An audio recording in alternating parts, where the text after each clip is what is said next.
welcome back to my channel and welcome to the first video of 2025.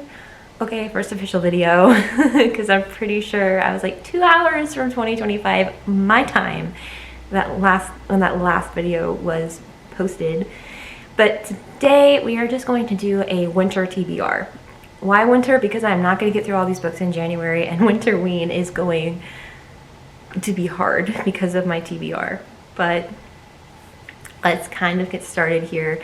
I am participating in Winterween. Winterween is a readathon hosted by Gabby Reads here on YouTube, and you can find her on Instagram along with the This Is Summerween Instagram page, where you can get more announcements on this, including the prompts.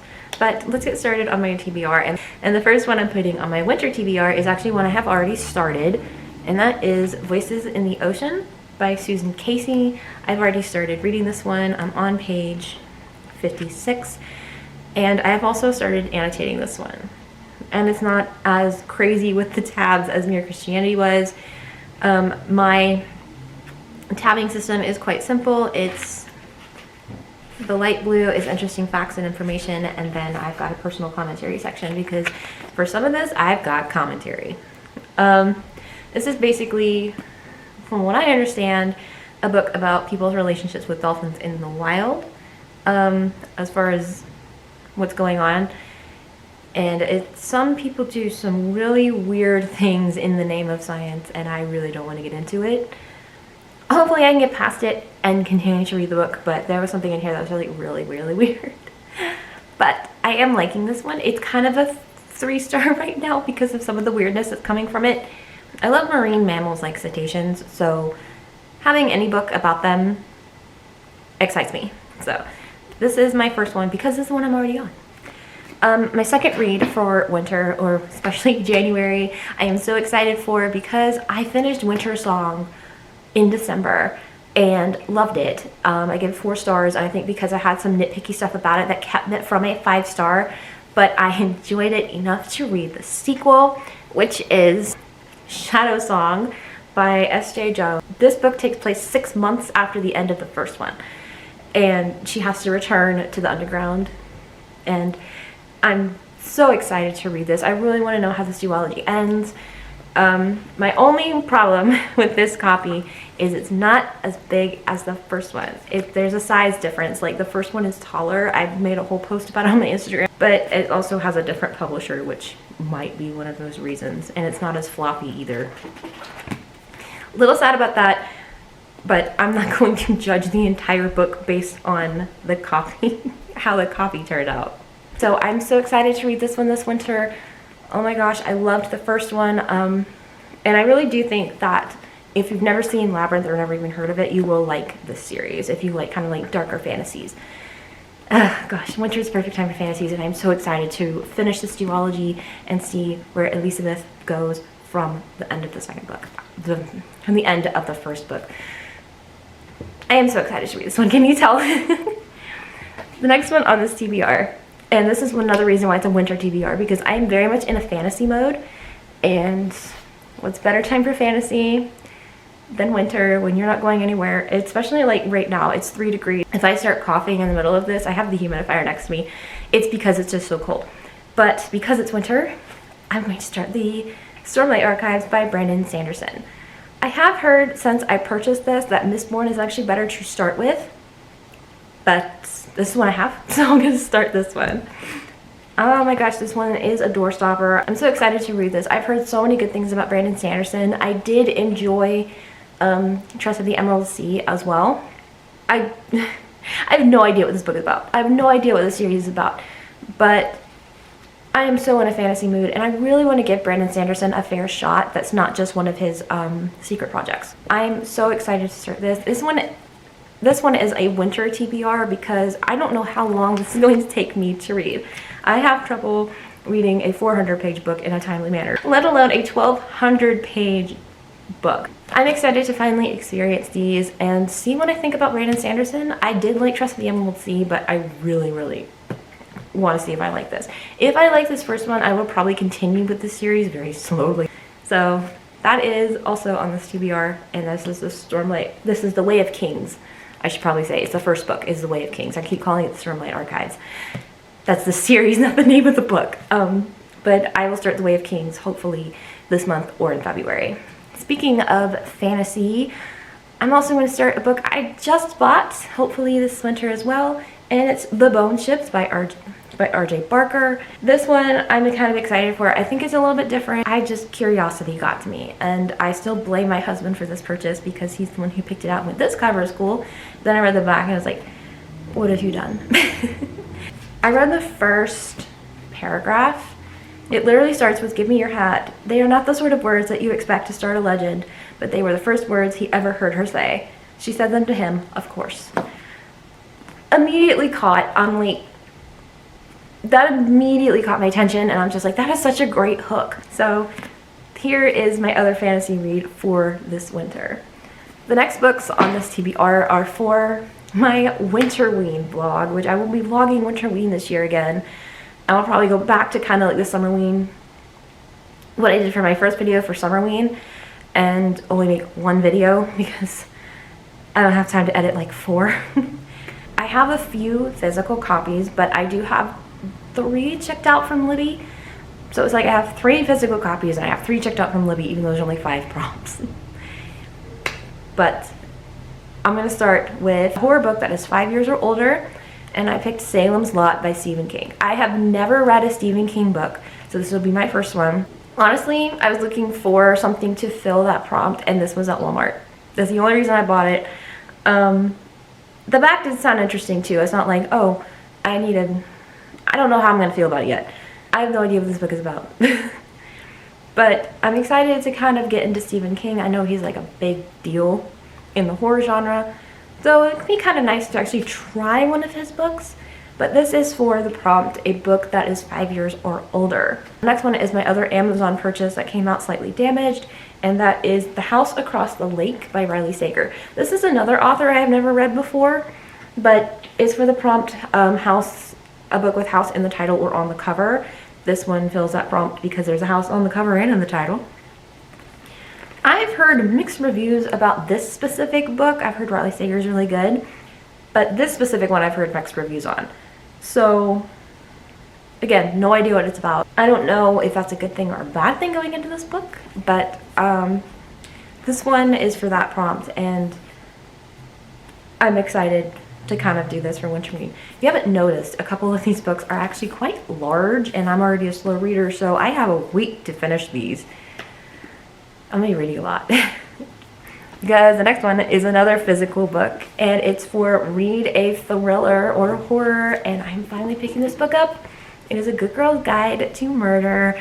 I read 5 Survive last year and gave it 5 stars, so I'm gonna see if I like Holly Jackson's other books, including A Good Girl's Guide to Murder.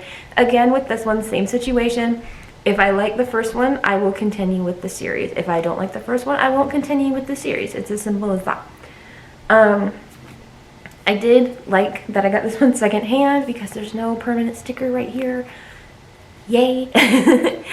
So, basically, I'm pretty sure a lot of BookTube knows what this book is about. The main character, Pip, is re-examining an old murder case. She is re-looking into a murder case for a school project and runs into some dark secrets. So this should be an interesting book.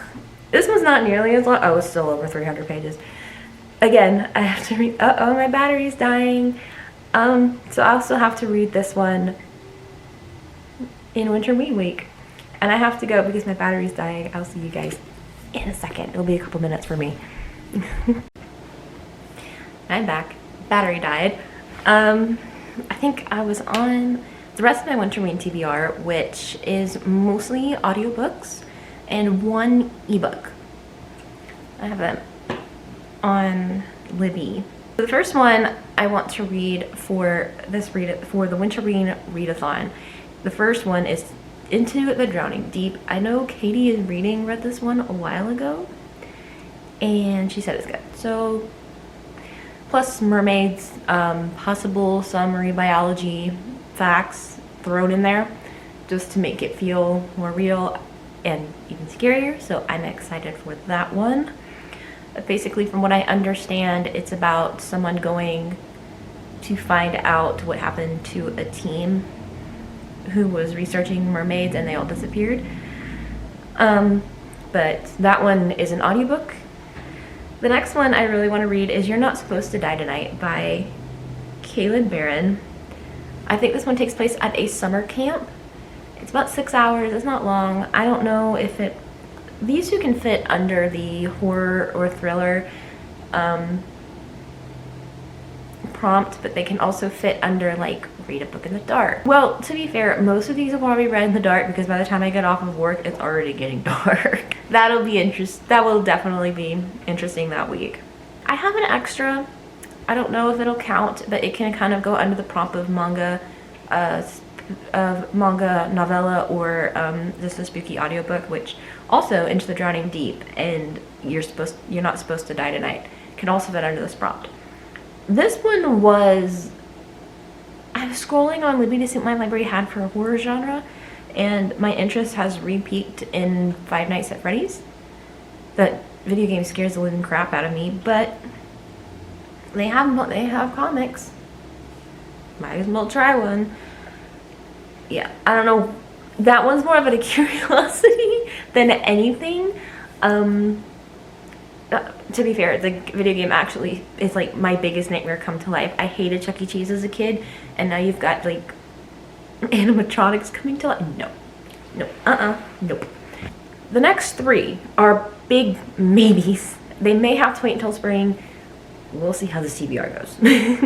Because those honestly, the big ones like The Way of Kings. The Way of Kings is gonna take a while. It's just going to. But I have some that I also kind of want to read. So one of them is from my November TBR that I never finished, and that is 7 Days That Divide the World by John Lennox. I really need to read this one. It's only 5 chapters and 5 appendices. It's literally it. It's so short. I got it as a gift after senior seminar in college.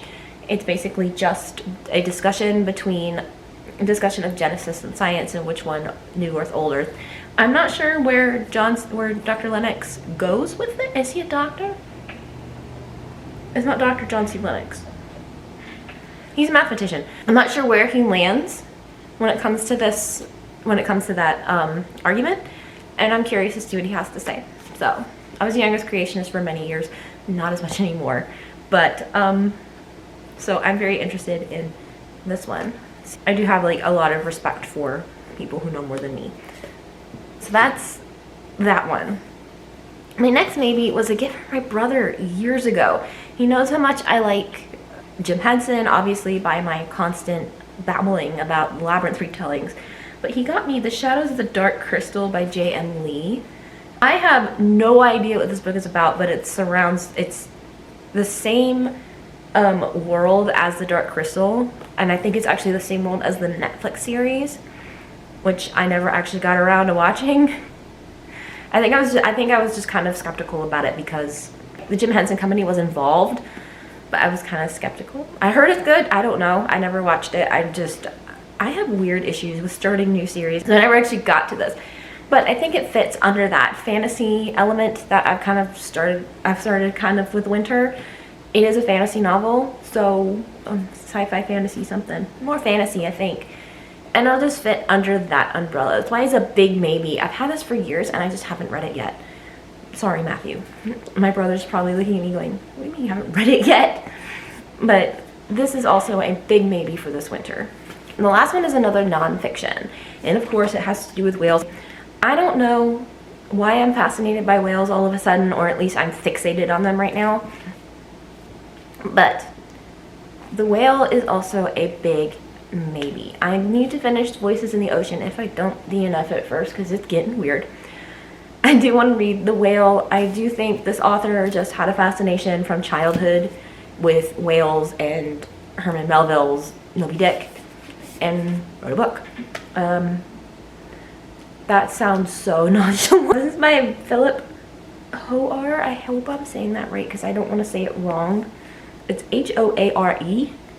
So I'm kind of interested in his perspective. I do like that I kind of put it as he's following in Ishmael's footsteps from Moby Dick and just learning about whales. And do guide for my own heart, because I want to learn as much about these creatures as I can without being a marine biologist. So this is a big fat maybe, and I'm very excited about this one. I love getting books secondhand, because you never know what you're going to find in a secondhand bookstore. You just don't know. That's why I like secondhand over like Barnes & Noble. I don't mind Barnes & Noble if you want the most popular books, but if you want like a treasure you won't find there, used bookstores can be like a real treasure hunt sometimes. So I'm excited for this one.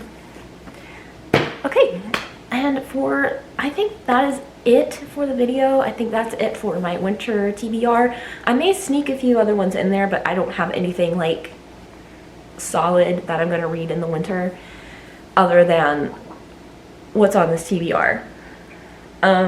It's not a lot. I feel like I don't know if I'm going to survive Winterween, because Salem's Lot and The House Across the Lake are both like over 400 pages, and I have to read those two, A Good Girl's Guide to Murder, and like 2 audiobooks in a week. And last year, I wouldn't say last year because it was actually about 6 months ago, but Summerween, which was my first vlog on this channel, really wore me out. So I'm really pushing it with Winterween. I'm also very excited about it. But yeah, I do believe that's it for this video. Thank you guys so much for watching. Tell me what you're planning on reading this winter, even just January, in the comments below. And I will see you guys in the next one. Bye.